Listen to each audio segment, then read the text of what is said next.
হাই বন্ধু বান্ধৱীসকল, কি খবৰ সকলোৰে?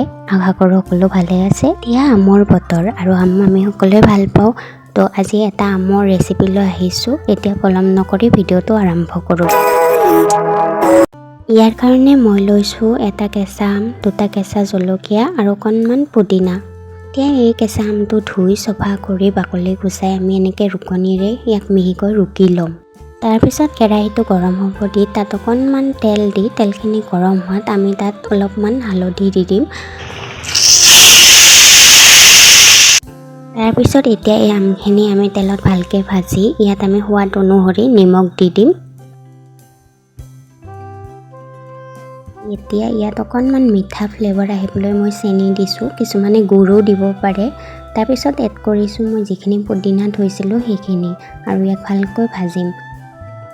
আৰু এতিয়া যিকেইটা জলকীয়া থৈছিলোঁ সেইকেইটা দি দিছোঁ। কেঁচা জলকীয়াৰ ফ্লেভাৰটো ভাল হয়। আৰু এতিয়া অকণমান ধনিয়া গুড়ি মই ইয়াত দি দিছোঁ। আৰু এতিয়া মই ইয়াত দিম প্ৰয়োজন অনুসৰি গৰম পানী অলপমান। ইয়াত আপোনালোকে মাছো দি খাব পাৰে আৰু ইয়াত পুদিনাৰ ফ্লেভাৰটো আহিলে খুব ভাল লাগে। এতিয়া এইখিনি উতলি আমাৰ আজিৰ ৰেচিপিটো হৈ গ'ল। তো এনেকৈ আপোনালোকেও ট্ৰাই কৰি চাব আৰু খাবলৈ খুবেই টেষ্টি হয় এইটো ৰেচিপি।